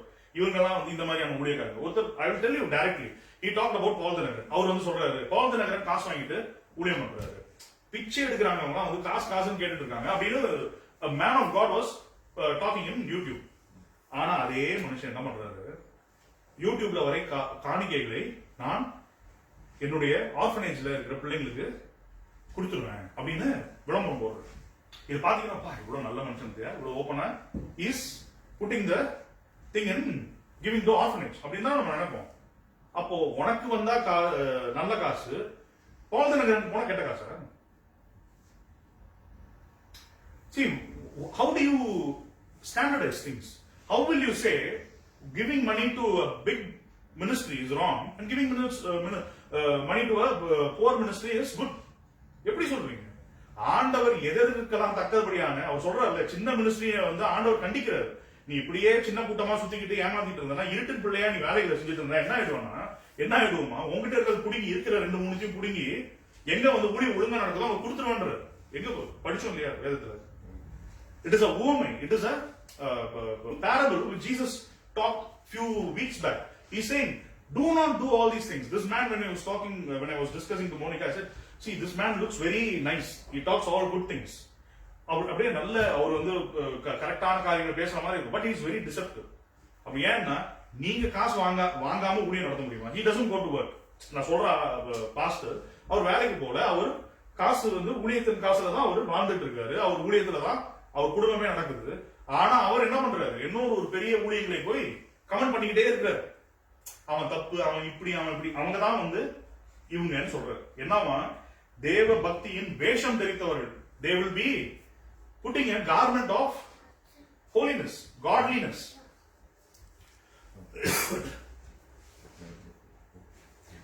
They will be putting the garment of holiness. ஆனா அந்த holiness, அந்த godliness ஓட பவர் என்ன பண்ணிடுவாங்களா அவங்க? அதை ரெகக்னைஸ் பண்ண மாட்டாங்க. புரியுதா உங்களுக்கு? சோ அததான் வந்து ஆண்டவர் இங்க சொல்றாரு. இதெல்லாம் எப்ப நடக்குமா? இதெல்லாம் வந்து எண்ட் டைம்ஸ்ல நடக்குமா? அடுத்து இன்னொரு பயங்கரத்தை சொல்றாரு பாருங்க. 8th வசனம் படிங்க. என்னையும் எம்பிலேயும் மோசேக்கு எதிர்த்தது நின்றது போல இவர்களும் சத்தியத்திற்கு எதிர்த்து நிற்கிறார்கள். இவர்கள் துர்புத்தியுள்ள மனுஷர்கள், விசுவாச விஷயத்தில் பரீட்சைக்கு நில்லாதவர்கள். எப்படி பாருங்க? they disqualify and mind and disqualified regarding their faith. அவங்களோட விசுவாசமே பிரயோஜனம் இல்லையா? என்னவா? அவங்களுக்கு ஒரு விசுவாச சோதனை வந்துச்சுன்னா என்ன பண்ணிடுவாங்க? It is a will of God. அவ்வளவுதான் அப்படின்னு சொல்லிடுவாங்க. அவங்க யார? இது நான் சொல்ல, விசுவாச சோதனை வந்தா விசுவாச போராட்டத்தை போராடாம விட்டுட்டு ஓடுறதுதான் கிறிஸ்தவம். We should not give up until we get an answer from Jesus. நாம எல்லாமே ஆண்டவரே நீங்க என்ன தரீங்களோ நான் வாங்கிப்பேன். நான் சொல்றேன், நீங்க தந்தீங்கன்னா நான் வாங்க தான் முடியும். God said you are not getting that job. What can I do? I'll say yes Lord. ஆமா, ஆனா நான் கேட்கிற வரைக்கும் நான் கேட்டு இருந்தோமா இல்லையா? கேட்காம விட்டது தான் என்னோட தப்பு. Till the last time I should have prayed about it. But when I knew 1 week back that I am going to get that job, my prayer stopped for that job. ஆண்டவர் சொல்ற நன்றியோடு கடைசி வரைக்கும் உண்மையா இரு, விசுவாசமா இரு. பயபக்திய வேஷம் தெரியாது, வேஷம் தரிச்சுக்கிட்டு இந்த மாதிரி பண்றவங்களோட நீ அசோசியேட் பண்ணாத. எப்படி போட்டிருக்கு? எங்க போட்டிருக்காங்க? 5th வசனத்தை திரும்ப படிங்க. தேவபக்தி வேஷத்தை தரித்து பலனை மறுதளிக்கிறவர்களாய் நிற்பார்கள். இப்படிப்பட்டவர்களை நீ விட்டு விலகு. இப்படிப்பட்டவர்களை விட்டு நீ விலகு. இது கடைசி காலத்தோட ஒரு warning. It is a very clear, precise warning for all the people who are listening. I don't know who is listening to this online messages.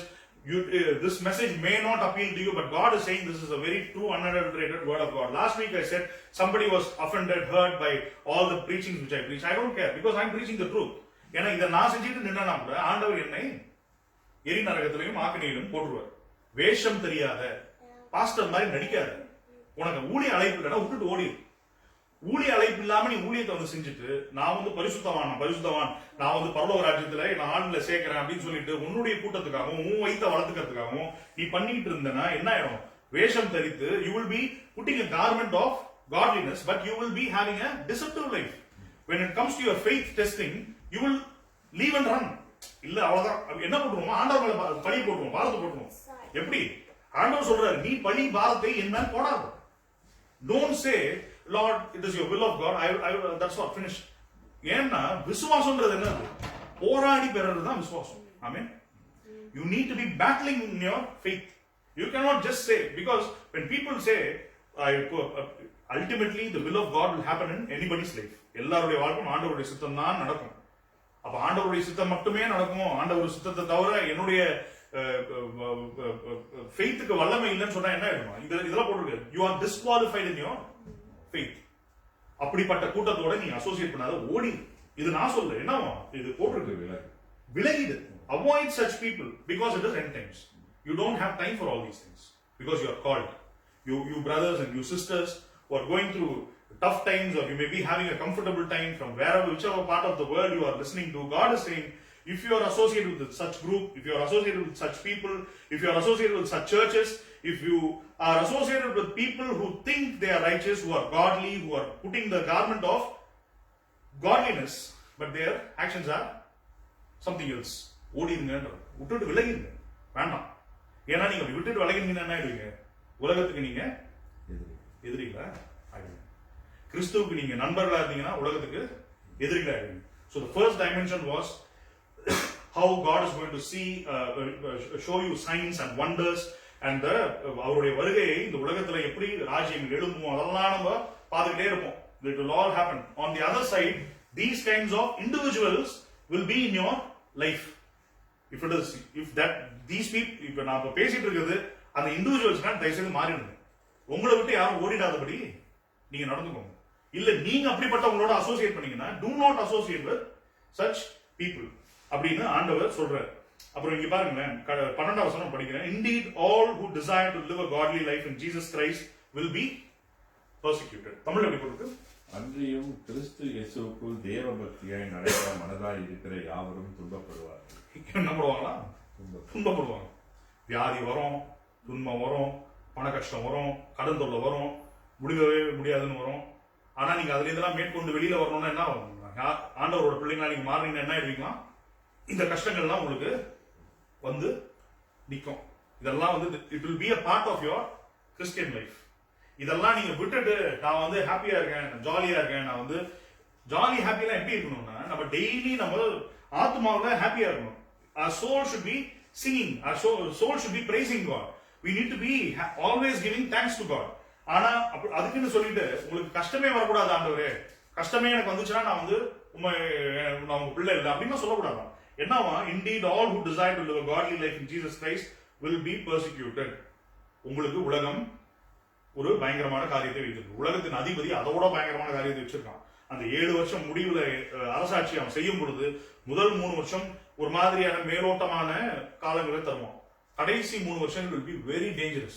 So அந்த 7 வருஷத்தை நீங்க தாங்கிக்கிற வல்லமை எடுத்துக்கொள்ளப்படாம அந்த உலகத்துல இருந்தோம்னா, if we are living in the times of Antichrist, அவனுடைய வருகை இததான் சொல்றாரு, இருந்தீங்கன்னா நீங்க உலகத்துக்கு எதிர்த்து நிக்காம நீங்க எப்படி உலகத்தின் அதிபதிக்கு எதிர்த்து நிப்பீங்க? ஆன்டிகிரைஸ்ட் எப்படி எதிர்த்து நிப்பீங்க? அவன் வந்து சொன்னா ஊசி போட்டுனா போட்டுப்பீங்க, சிப்ப குத்துனா குத்திப்பீங்க. இதெல்லாம் செய்ய வேற ஆப்ஷனே இல்லையே பிரதர், என்ன பண்ண முடியும்? அப்படி ஒரு சிச்சுவேஷன் வரும், வந்துருச்சு. இட் இஸ் ஆல்ரெடி தேர் இல்லையா? we have to be very clear in what we do and who we associate with. அப்புறம் பாருங்க எரேமியா 31:31 இருந்து 34, and then we'll read Psalm 119 and we'll finish.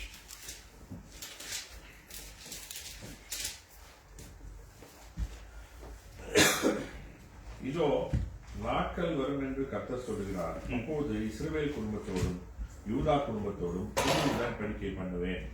நான் அவர்கள் பிதாக்களை எகிப்து தேசத்திலிருந்து அழைத்து வர கைப்பிடித்த நாளிலே அவர்களோட பண்ணின உடன்படிக்கையின்படி அல்ல, ஏனெனில் நான் அவர்களுக்கு நாயகராய் இருந்தும் அந்த என் உடன்படிக்கையை அவர்கள் மீறி அவமாக்கி போட்டார்களே என்று கர்த்தர் சொல்லுகிறார்.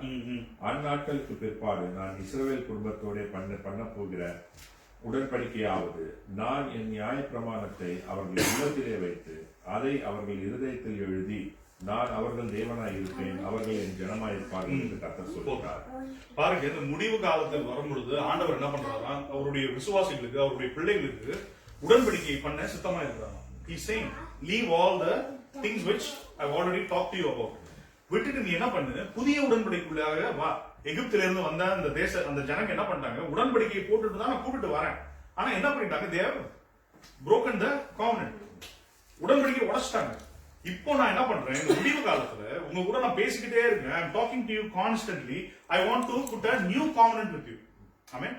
அந்த விசுவாச covenant நீங்க போட்டுட்டு என்ன பண்ணணுமா? I will put my law within them and I will write it on their hearts. என்னுடைய நியாயங்களை அவர்களுடைய இருதயத்தில் நான் வைப்பேன், நீ அதை எழுதிக்கோ. I will write it on their hearts. இருதயத்தில் எழுதிட்டா என்ன ஆகும்? ஒன்றும் பண்ண முடியாது. இந்த லவர்ஸ்லாம் எழுதிப்பாங்கல்ல, கையெல்லாம் கிழிச்சுப்பாங்க, போய் கீதா அப்படின்னு ஏதோ பேரெல்லாம் எழுதிப்பாங்க. அப்படி எழுதுனா என்ன ஆயிடும்? போவாது இல்ல. அந்த மாதிரி என்ன பண்ணுவார் ஆண்டவர் இருதயத்துல எழுதிடுறாரு. அப்படின்னா என்ன அர்த்தம்னா it will not leave you, it will not go. அந்த உங்களால கிழிக்க முடியுமா அந்த கையை? பச்சை குளித்தா கூட உங்களுக்கு can do, பட் ஆனா கிழிச்சு விட்டுட்டீங்கன்னா என்ன ஆகும்? இல்ல அதுதான் ஆண்டவர் இங்க சொல்றாரு. எனக்கு பிரியமானவர்களே, இது சொல்றதுக்கு ஒரு இது ஒரு ஃபன்னி திங்கா தான் நான் சொன்னேன். ஏன்னா ஆண்டவர் என்ன சொல்றாருன்னா, இதை நீங்க எழுதிட்டீங்கன்னா I will be their God and they shall be my people and no longer shall they teach their neighbors and each brother saying know the Lord for they shall know me from the least of them to the greatest declares the Lord for I will forgive their iniquities and I will remember their sins no more. என்னவா, நான் இந்த உலகத்துக்கு வரும்பொழுது சுவிசேஷம் எல்லா இடத்துலயும் போய் சொல்லிடுவாங்க. இனிமே நீ சொல்ல வேண்டிய அவசியம் உனக்கு இருக்காது. ஏன்னா சுவிசேஷம் சொல்லிட்டாங்க. நீங்க சொல்லலன்னா சொல்லிடுங்க. சொல்லிட்டு எல்லாம் நம்ம அந்த அந்த ரோல் அந்த என்ன சொல்றது ப்ராஜெக்ட் அதை படிங்க. இனி ஒருவன் தன் அயலானையும் ஒருவன் தன் சகோதரனையும் நோக்கி கர்த்தரை அறிந்து கொள் என்று போதிப்பதில்லை. அவர்களில் சிறியவன் முதல் பெரியவன் மட்டும் எல்லாரும் என்னை அறிந்து கொள்வார்கள் என்று கர்த்தர் சொல்கிறார். நான் அவர்கள் அக்கிரமத்தை மன்னித்து அவர்கள் பாவங்களை நினையாதிருப்பேன். I will be their father and they will be my children and I will not remember their sins. I will remember their sins no more. ஆனா என்னவா, அந்த உடன்படிக்கைக்குள்ளாக நீங்க வரணும். அந்த பேரை ஆண்டவருடைய வார்த்தைகளை உங்களுடைய இருதயத்துல எழுதிக்கணும். எழுதிக்கிட்டீங்கன்னா இதெல்லாம் நான் உங்களுக்கு கடைசி காலங்களில் ஒரு வாக்குத்தத்தமாய் நான் தருவேன்னு ஆண்டவர் நிச்சயமாகவே சொல்றார். He is affirming and he is saying in Psalm 119 verse 9 to 16, how can a young man keep his way pure by guarding it according to your word? படிங்க. வாலிபன் தன் வழியை எதனால் சுத்தம் பண்ணுவான்? வசனத்தின்படி தன்னை காத்துக் கொள்ளுகிறதுனால் தானே. ஆமென். வாலிபன் தன் வழியை எப்படி சுத்தம் பண்ணுவான்? How will a young man keep his ways pure? By keeping the word of God. எப்படி word of God வைக்க முடியும்? அவருடைய இருதயத்துல எழுதிக்கிட்டாதான் வைக்க முடியும் இல்லையா? That is how you can meditate. That is how you can be vigilant. நிறைய உவமைகளை ஆண்டவர் சொல்றார். விழித்திருங்க, விழித்திருங்க, விழித்திருங்க.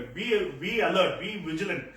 Always know about what the world is showing. பார்த்துக்கிட்டே இருங்க. உங்களுக்கு என்ன வருது, இந்த கடைசி காலங்கள் நடக்குது. இன்னொரு டைமென்ஷன் உங்களுக்கு இந்த மாதிரியான மனிதர்களை நீங்க அசோசியேட் பண்றீங்கன்னா விட்டுட்டு அவங்களை விட்டு ஓடிடுங்க.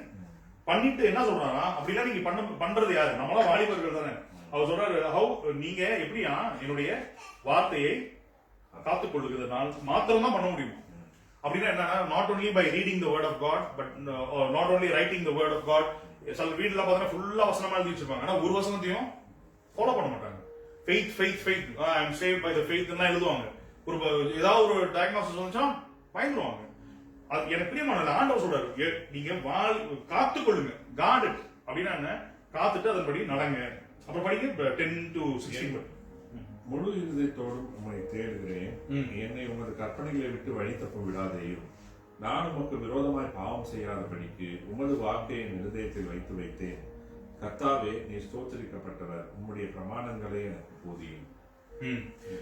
அவ்வளவுதான். உம்முடைய பிரமாணங்களை எனக்கு போதியும். எனக்கு பிரியமானவர்களே, இந்த கடைசி காலங்களில் my dear beloved brothers and sisters, in the end times God is saying that we will be exposed to all these wonders and signs in the world and we have to be mindful of all those things and we should also be mindful of what God is talking about people around us. அவருடைய காரியங்களையும் நாம் ஜாக்கிரதையா, ரெண்டு காரியங்கள், உலகத்தின் காரியங்கள், நம்மளுடைய கூட இருக்கிற உறவுகளின் காரியங்கள், ரெண்டுத்தையும் நாம கேர்ஃபுல்லா நம்ம ஹேண்டில் பண்ணோம்னா நாம அவருடைய வார்த்தையின்படி நாம் நடப்போம். ஆண்டவருக்கு சுத்தமா தான். இதை பத்தி நாம் will meditate on the days to come. As I said, this is a very important sermon according to me because this is very important. ஆண்டவர் தாமே இந்த திருவசனங்களையும் திருவார்த்தைகளையும் ஆசீர்வதித்து உங்களுடைய இருதயத்திலும் என்னுடைய இருதயத்திலும் பதிவு காப்பாராக. அவங்க வர வரைக்கும் பாட்டு பாடுவாங்க. எல்லாரும் தெரிஞ்சிச்சுன்னா அந்த பாட்டு பாடுங்க. I have decided to follow Jesus. I have decided to follow Jesus. I have decided to follow Jesus. No turning back, no turning back, no turning back, no turning back. the cross before me, the world behind me, the cross before me, the world behind me, the cross before me, no turning back, no turning back. என்னவா உங்கள் வாழ்க்கையில நீங்க ஆண்டவருக்காக நின்னீங்கன்னா என்ன ஆகும்? பிசாசு உங்களுக்கு பின்னாடி போயிடுவோம். ஆண்டவருடைய சிலுவை உங்களுக்கு முன்னாடி இருக்கும். And there is nothing to stop us from the love of God. Vaanga, the children, come and sing this song. I think you can learn this. Vaanga. I think you may be knowing the song, but you can also sing. இதே ஒரு காணிக்கை பாடலா பாடலாம். We'll skip the offertory song. Turn that side. I have decided to follow Jesus. I have decided to follow Jesus. I have decided to follow Jesus. No turning back, no turning back. No turning back, no turning back. The world behind me, the cross before me. The world behind me, the cross before me. The world behind me, the cross before me. No turning back, no turning back. No turning back, no turning back. நான் இயேசுவின் பின் செல்ல துணிந்தே, நான் இயேசுவின் பின் செல்ல துணிந்தே, நான் இயேசுவின் பின் செல்ல துணிந்தே, பின்னோக்கே நான், பின்னோக்கே நான், பின்னோக்கே நான், பின்னோக்கே நான். ஆமாண்டவரே, நாங்கள் இந்த உலகத்தில் உம்முடைய வருகைக்காக காத்திருக்கும் ஜனங்களாக இருக்கிறோம் கர்த்தாவே. We are waiting for your coming, O Lord Master, and thank you for teaching us, Holy Spirit. Lord, we are not going to turn back. We are not going to go back to our old ways. We are going to be standing strong, Lord Jesus, in your faith and in your grace and in your love, Lord Master. Even the world may oppose us, even the friends may oppose us, even our relationships may be disturbing, Lord Jesus, but when we stand for you, we are going to be facing it with grace, Lord Master. அந்த கிருபையை எங்களுக்கு தாங்க கர்த்தாவே. உம்முடைய வருகைக்காக எங்களை ஆயத்தப்படுத்துங்க, எங்களை பரிசுத்தப்படுத்துங்க. இந்த இருதயத்தில் நாங்கள் எழுதி வைத்திருக்கும் சுவாமி இந்த காரியங்களை சுவாமி பிசாசானவன் பிடுங்கி போடாதவாறு எங்களை காத்துக் கொடுங்க கர்த்தாவே. பரிசுத்தத்தில் நிலைக்க பிள்ளைகளுக்கு சுவாமி நாங்கள் அதை போதிக்க எங்களை ஆயத்தப்படுத்துங்க. குடும்பங்களை காத்துக் கொள்ளுங்க, ரட்சித்துக் கொள்ளுங்க. மீதியான நேரத்தையும் பொறுப்படுத்த நடத்தும். இயேசுவின் நண்ப நாமத்தில் ஜெபிக்கிறோம் எங்கள் ஜீவனுள்ள நல்ல பிதாவே. ஆமென். ஆமென். Please be seated. I think we have already children are going to do a song.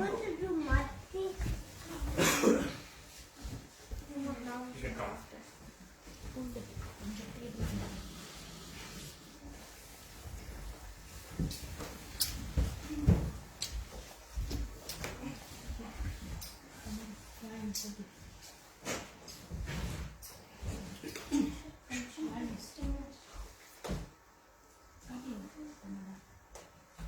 Push first.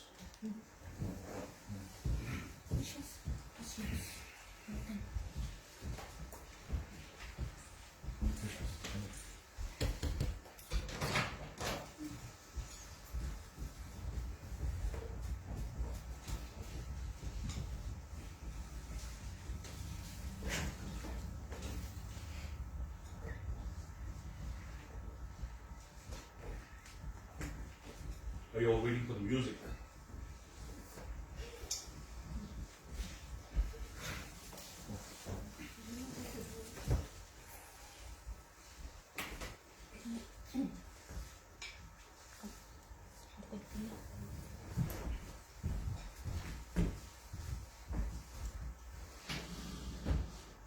Come back.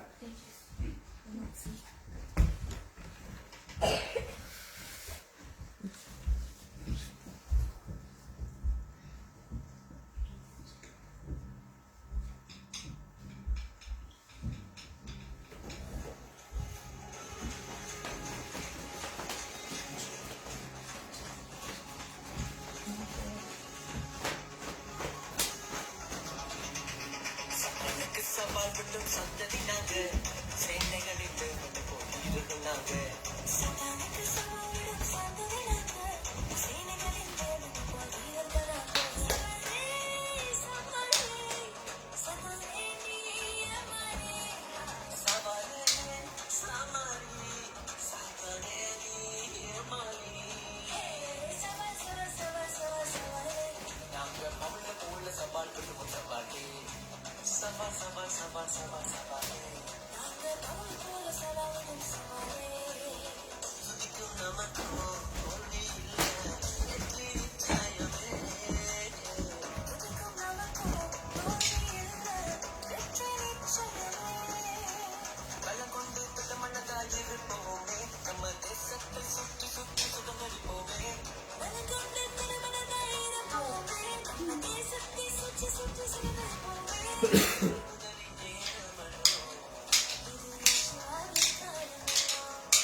Very good, very good.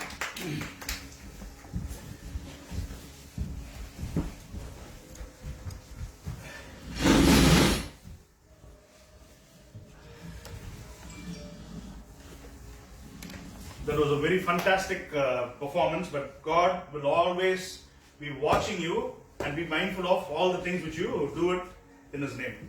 And God will bless you for that, and may the children be doing many, many things in the days to come. யாருக்காவது பிறந்த நாள் திருமண நாட்கள் இருக்கா? Celebration இல்லையா? யாரும் இல்லையா? இந்த month of March? Okay.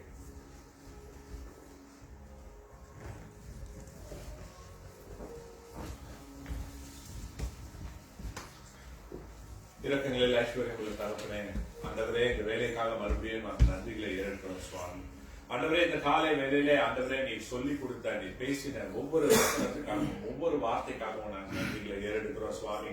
ஆமா ஆண்டவரே, இந்த கடைசி காலங்களிலே எப்படிப்பட்ட விஷயங்கள் எங்களை சுற்றி நடக்கிறது, எப்படிப்பட்ட விஷயங்கள்ல நாங்கள் கண்ணோக்கமா இருக்க வேண்டும் என்று ஆண்டவரே உம்முடைய கிருபையினாலே நீங்க எங்களுக்கு சொல்லிக் கொடுத்தமைக்காக நாங்கள் நன்றி செலுத்துகிறோம் ஆண்டவரே. நாங்கள் கேட்டது போல ஆண்டவரே வஞ்சிக்கப்படாதிருங்கள் என்று சொன்னீரே ஆண்டவரே. Do not be deceived என்று சொன்னீர். இந்த டிசெப்ஷன் எங்களுடைய வாழ்க்கையில் ஆண்டவரே இது சடனாய் வருகிற ஒரு விஷயமா இல்லாம இந்த நாட்களில் இது ரொம்ப சட்டிலாய் ஒவ்வொரு மனுஷனுடைய வாழ்க்கையிலும் புகுகிறதா இருக்கிறது ஆண்டவரே. அதனாலதான் ஆண்டவரே அநேகர் இதை உணராதவர்களா இருக்கிறார்கள். நாங்களோ கூட எத்தனையோ நேரங்களிலே இதை உணராதவர்களா இருக்கிறோம். ஏனென்றால் ஆண்டவரே பிசாசு வஞ்சிக்கிறவனும் தந்திரக்காரனுமா இருக்கிறான். அதனால அவன் சட்டிலா ஆண்டவரே விசுவாசிகளுடைய இருதயத்திலே நுழைகிறவனா இருக்கிறான் ஆண்டவரே. ஆண்டவரே he makes things look so normal. He makes things ஆண்டவரே look so normal that there is nothing wrong in that Lord. ஒரு விசுவாசியுடைய ரியாக்ஷன்லயோ அவனுடைய நடக்கையிலயோ அவனுடைய வாழ்க்கை முறையிலயோ இதுல என்ன தவறு இருக்கிறது, இது சாதாரண வாழ்க்கை முறை என்று சொல்லக்கூடிய நிலைமைக்கு ஆண்டவரே பிசாசானவன் வஞ்சிக்கிறவனா இருக்கிற ஆண்டவரே. எதற்காக இதை எங்களுக்கு சொல்லி இருக்கிறீர், எதற்காக மறுபடியும் எங்களுக்கு ரிமைண்ட் பண்ணுகிறீர் ஆண்டவரே. This thing we need to be careful about this morning Lord. ஆண்டவரே எங்களுடைய தனிப்பட்ட வாழ்க்கையில் ஆனாலும் எங்களுடைய குடும்ப வாழ்க்கையினாலும் சபையின் வாழ்க்கை விசுவாச வாழ்க்கை ஒவ்வொரு விஷயத்திலே ஆண்டவரே இந்த வஞ்சகத்தை குறித்து இந்த பிசாசின் கிரியைகளை குறித்து நாங்கள் ஜாக்கிரதையோட இருக்க உதவி செய்யும். உங்களுடைய வருகை சமீபமா இருக்கிறது என்று பல வருஷங்களாக நாங்கள் கேள்விப்பட்டாலும் இதோ எங்களுடைய கண்களுக்கு முன்னால நாங்கள் அநேக காரியங்களை காண்கிறோம் ஆண்டவரே. We are going through, we are experiencing so many things Lord. ஆண்டவரே எங்களை பலப்படுத்தும், எங்களை நடத்தும். இந்த காரியங்களுக்கு நடுவுல எங்களை நீ தனியாய் விடாமல் உங்களுடைய உடன்படிக்கையை எங்களுடைய இருதயத்தில் எழுதி வைத்திருக்கிறேன் என்று சொன்னீர். உங்களுடைய ஆவினாலே எங்களை பலப்படுத்தி இவைகள் எல்லாம் சந்திக்கும்படி எங்களை நீ நடத்துவேன் என்று சொல்லி இருக்கிறீர். You have not let us to be orphans Lord, but you have equipped us with your Holy Spirit and your word Lord. ஆண்டவரே அந்த நிச்சயத்தோட இந்த காலை வேளையில நாங்கள் செல்லத்தக்கதாக எங்களுக்கு உதவி செய்யும். இதை கேட்டுக்கொண்டிருக்கிற ஒவ்வொருவரையும் ஆசீர்வதியும் ஆண்டவரே. ஆண்டவரே இது என்ன விதத்துல யாருக்கு போய் சேரணுமோ கர்த்தர் அவர்களை சந்திக்கும்படி நாங்கள் ஜெபிக்கிறோம் ஆண்டவரே. சபையார் ஒவ்வொருவரும் கரத்தில் ஒப்புக் கொடுக்கிறோம். வயது சென்றவர்களை கரத்தில் ஒப்புக் கொடுக்கிறோம். வியாதியா இருக்கிறவர்களை கர்த்தர் ஆற்றி தேற்றி பலப்படுத்தும்படி நாங்கள் ஜெபிக்கிறோம். சிறு பிள்ளைகளை கரத்தில் ஒப்புக் கொடுக்கிறோம் சுவாமி. ஆண்டவரே ஒவ்வொருவரையும் நீர் ஆசீர்வதியும், வழிநடத்தும், பலப்படுத்தும். நீரே எல்லா துதி கன மகிமைக்கும் பாத்திரமானவர். நாங்கள் இயேசு கிறிஸ்து நாமத்தினாலே ஜெபத்தை ஏறெடுக்கிறோம் பிதாவே. ஆமென். நம்முடைய ஆண்டவராகிய இயேசு கிறிஸ்துவின் கிருபையும் பிதாவாகிய தேவனுடைய அன்பும் பரிசுத்த ஆவியானவருடைய அந்யோன்ய ஐக்கியமும் நம் அனைவரோடும் என்றும் என்றும் சதா காலங்களில் இருந்து வழி நடத்தி காப்பதாக. Now may the grace of the Lord Jesus Christ, the love of God and the fellowship of the Holy Spirit be with us now and forevermore. Amen. Please be seated. Thank you all for joining us for this Sunday service, and as God spoke to us, let us be mindful of opening our eyes. இருதயத்தையும் கண்களையும் திறந்து நாம் அவர் பேச இருக்கும் காரியங்களை நாம் ஜாக்கிரதையாய் நாம் பற்றிக்கொள்வோம். And Anil and Mary, Sister Mary and children, if you are listening, I know you are listening every week. If you are listening, be reassured that God is doing a great miracle in your life, and we are still praying for you, and we will always keep praying for you, and we are expecting a complete recovery for your body. Not only your body, but also your soul. உங்களுடைய ஆத்மாவும் இளைப்பாறுதல் பெற்று ஆண்டவருக்கு நேராக, I mean, the soul which is so precious than your body will be nourished so beautifully. God will bless you and keep you safe from whichever part of the world you are listening from. ஆண்டவர் அனைவரையும் ஆசீர்வதித்து இந்த ஊழியத்தையும் இந்த சபையையும் ஆசீர்வதித்து அநேகருக்கு பிரயோஜனமாய் வைத்ததற்காக பராபரனுக்கு ஸ்தோத்திரம். கடைசி பாடலை நாம் அனைவரும் சேர்த்து பாடுவோம். Let's all stand and sing the last song. திருப்பாதம் நம்பி வந்தேன் என்ற பாடலை பாடலாம்.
God will bless you and keep you all safe. And whoever is going through a kind of sickness, God is delivering you right now in this moment. It is not going to be delayed like how God has spoken to you today. The end times is not going to be delayed anymore. We are already in the beginning of the end time or in the middle of the end time. The same way your disease and everything is going to be disappear in Jesus' name. You need to have faith. Just jump பண்ணுங்க.